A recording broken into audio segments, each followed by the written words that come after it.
भाई सुना है सीबीएसई ने एक टेंटेटिव डेट शीट रिलीज कर दी है। ये रही वो डेट शीट जिसके बारे में सब बात कर रहे हैं, हैरान हैं, और स्टूडेंट्स में तो पैनिक बटन ऑन हो गया है। बच्चे बोल रहे हैं कि सीबीएसई ने हमारी फील्डिंग सेट कर दी है वगैरह वगैरह।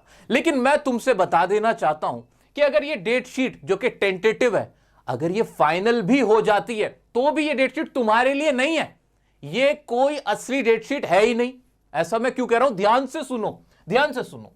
पिछले साल 2024 में क्लास 10th में लगभग 22 लाख बच्चों ने एग्जाम दिया था, और उनमें से जानते हो 21 लाख बच्चे लगभग पास हो गए थे। सिर्फ 1 लाख बच्चे ही ऐसे थे जो पास नहीं हो पाए थे, या फिर उनकी कंपार्टमेंट आई होगी, या तबीयत खराब हो गई होगी, एग्जाम नहीं दे पाए थे। बट मेजॉरिटी तो उनकी थी, मेजॉरिटी तो इनकी थी जो कि पास हो गए थे। इसका मतलब यह हुआ कि जितने भी बच्चे, अभी तुम लोग जितने भी मुझे देख रहे हो, चाहे क्लास 10th में हो या क्लास 12th में हो, पास तो तुम सब हो ही जाओगे। इसका तो कोई टेंशन है ही नहीं। फिर असली लड़ाई किस बात की है? लड़ाई इस बात की है कि हमें चाहिए नंबर। नंबर कितने? नंबर क्या 70%? 70% तो बहुत आसान है, थोड़ी बहुत मेहनत कर लोगे आ जाएंगे। फिर कितने? 80%? 80% में भी थोड़ा और जोर लगाएंगे आ जाएंगे। नहीं, हमारी असली लड़ाई है, हमें नंबर कितने चाहिए? हमें चाहिए 90%, हमें चाहिए 95%। ये हमें मार्क्स चाहिए। असल हमारी जो लड़ाई है, हमारा टारगेट है, वो ये है। अब जितने भी टॉपर्स होते हैं या वो स्टूडेंट जो 90% या इससे ज्यादा स्कोर करते हैं, तुम्हें क्या लगता है उनकी डेट शीट क्या ये होती है? नहीं भाई नहीं।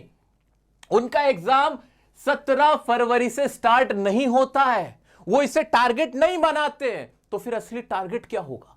ध्यान से समझो और सुनो। अगर तुम भी चाहते हो कि हां मुझे 90 अबव मार्क्स चाहिए ही चाहिए, तो तुम्हारे लिए ये डेट शीट मायने रखती ही नहीं है। तुम तो इसको ऐसे फाड़ के एक जगह फेंक देना, क्योंकि तुम्हारी असली डेट शीट स्टार्ट होगी 31 दिसंबर। तुम्हारा फाइनल डे होना चाहिए प्रिपरेशन का, सिलेबस कंप्लीट करने का, और 1 जन से तुम मान के चलो कि तुम्हारे पेपर स्टार्ट हो रहे हैं।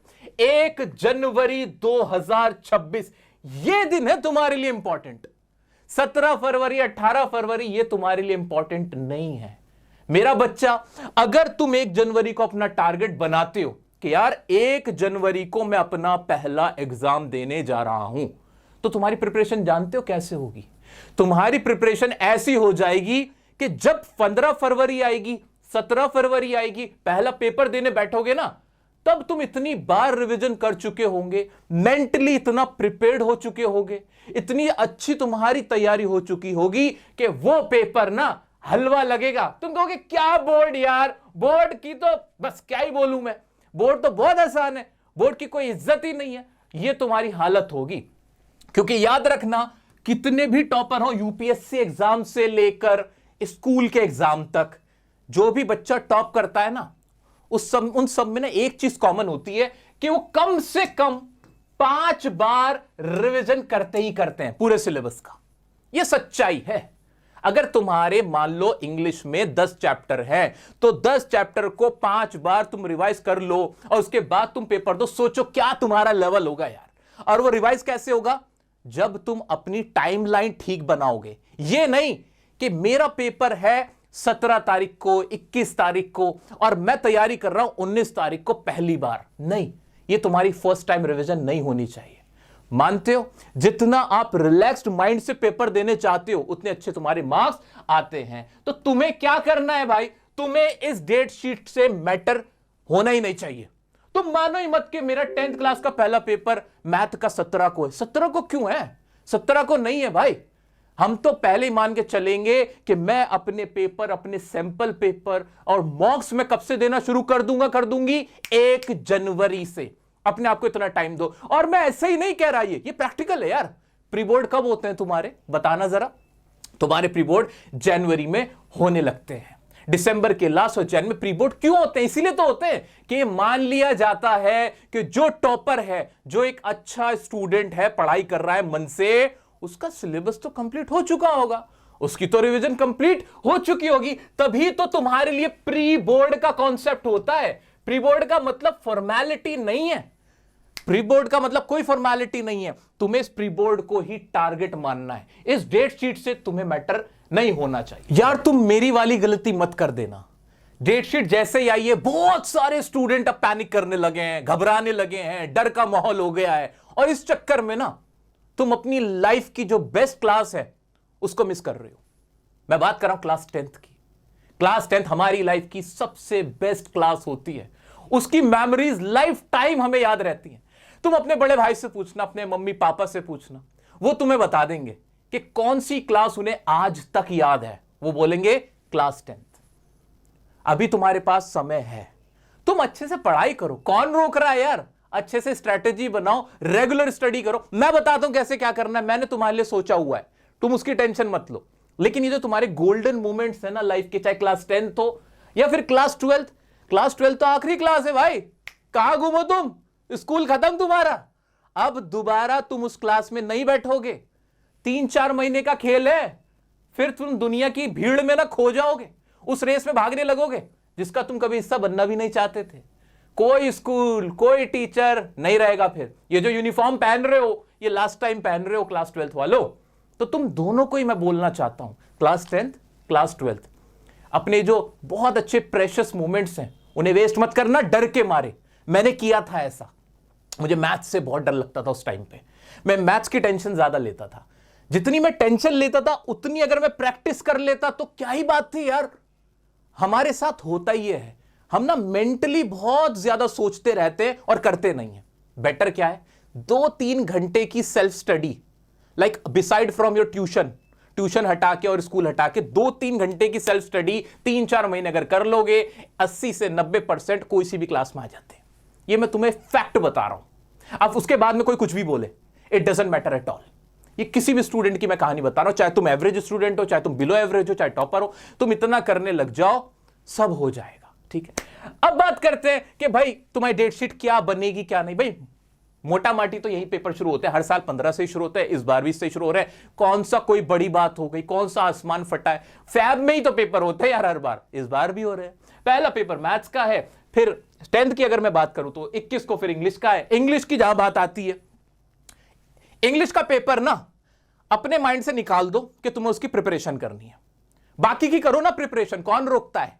इंग्लिश के पेपर की प्रिपरेशन तुम मुझ पर छोड़ दो, तुम्हारा बड़ा भाई है तुम्हारे लिए प्रिपरेशन करने के लिए। तुम्हें घोल के पिला दूंगा, बिल्कुल टॉनिक की तरह पिला दूंगा तुम्हें इंग्लिश को, टेंशन मत लेना। और इस साल नहीं, पिछले साल नहीं, हर साल हर बार सब बच्चों के साथ मैं यही करता हूं। अपने बड़े बहन भाइयों से जाके पूछ लो कि इंग्लिश की तैयारी जो तुम्हारे बड़े भाई ने करवाई थी वो कैसी थी, डियर सर से पढ़ने के बाद इंग्लिश कैसी लगी थी, कैसा एग्जाम हुआ था, वो तुम्हें बता देंगे। और मैं ऐसे ही नहीं बोल रहा, पूरी प्लानिंग के साथ बात करता हूं मैं। इंग्लिश के लिए मैंने ऑलरेडी अभी से तैयारी शुरू करवा दी है। अगर तुम्हें नहीं पता, क्लास 10th और 12th दोनों सुनो, मैं तुम्हारे लिए बूस्टर सीरीज लेके आ चुका हूं। अगर तुम्हें अपनी इंग्लिश में 90 अबव मार्क्स चाहिए, यानी 90%, तो उसके लिए अभी से काम कर लेना। कुछ नहीं करना, कुछ मत करना, अलग से मत पढ़ना, जितना मैं पढ़ाऊं काफी है। मैंने तुम्हारे लिए एक बूस्टर सीरीज स्टार्ट की है, चैनल पे जाना, ये रही प्लेलिस्ट, और यहां पे तुम्हें दिख जाएगा half yearly, class 12th English 25-26, 10th और 12th दोनों के लिए ना, दोनों बुक के सभी चैप्टर्स को मैंने आधे घंटे के अंदर कंपाइल करके तुम्हें घोल के पिलाया है। ज्यादा समय नहीं, आधा घंटा दे देना, ये अभी से देखना शुरू कर दो। बाद में अभी से बोल के जा रहा हूं, 10वीं के लिए भी, 12वीं क्लास के लिए भी, तुम्हारी 10th 12th दोनों क्लासेस के लिए बोल रहा हूं। मैं तुम्हारे लिए टॉनिक सीरीज भी ला रहा हूं, जिसमें तुम्हारी ग्रामर और राइटिंग में प्रॉब्लम होती है ना, आंसर नहीं लिखा जाता ना। अक्टूबर के अंदर स्टार्ट करते हैं ना यार, अक्टूबर में स्टार्ट करूंगा टॉनिक सीरीज, और उसके बाद देखूंगा कि कैसे तुमसे आंसर नहीं लिखा जा रहा, कैसे तुम्हें इंग्लिश में डर लग रहा है। मैं देखता हूं फिर कौन सा भूत है जो तुम्हें डराता है। फिर टेंशन मत लो, मैंने सोचा हुआ है तुम्हारे लिए। लेकिन तुम अपनी स्टडीज को एंजॉय करो, अपनी क्लास 10th और 12th को एंजॉय करो। मैं तुम्हें ऐसे परेशान नहीं देख सकता।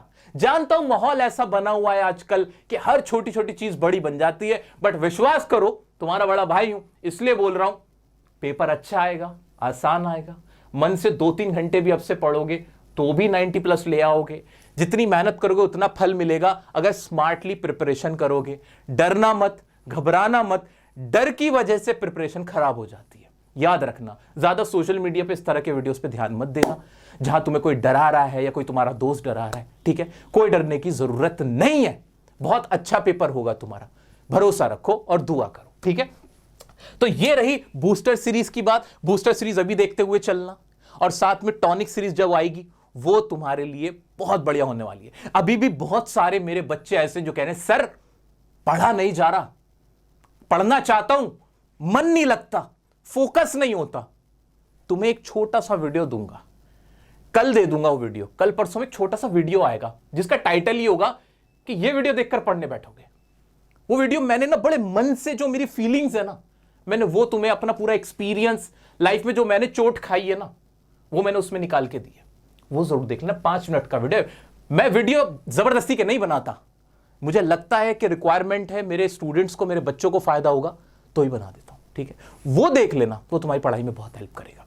सो दोस्तों, ये था मेरा डेट शीट को लेकर एनालिसिस, और यही डेट शीट अगर फाइनल भी हो जाती है तो भी कोई टेंशन वाली बात नहीं है। रही बात 12th की, 12th का 21 मार्च को एग्जाम है इंग्लिश का, 12 मार्च को इंग्लिश का 12th का है। तो 12th वालों तुम टेंशन क्यों ले रहे हो? तुम्हारा भाई तुम्हारी 12th की इंग्लिश करवाएगा, पूरी अच्छे से प्रिपरेशन करवा देगा। साथ में तुम्हारा CUET भी तो मुझे ही देखना है। सो बिल्कुल बेफिक्र रहो। तुम सब लोग इंग्लिश को अपने माइंड से हटा के अपनी तैयारी करो कि इंग्लिश का कौन देख लेगा। कमेंट में बता देना इंग्लिश कौन देख लेगा, ठीक है? कमेंट में बता देना, मैं भी जानना चाहता हूं कौन देखेगा तुम्हारी इंग्लिश, ठीक है? चलो दोस्तों, अभी के लिए इतना ही। ये वीडियो शेयर करना, लाइक करना अगर तुम्हें अच्छा लगा हो, मेरी बात समझ आई हो। मिलते हैं तुम्हारे साथ ही टॉनिक सीरीज में और इसी तरह के वीडियोस में, जहां हम कोशिश करेंगे एग्जाम के डर को भगाएंगे और जिंदगी में बहुत सक्सेस हासिल करेंगे। Love you all, bye bye.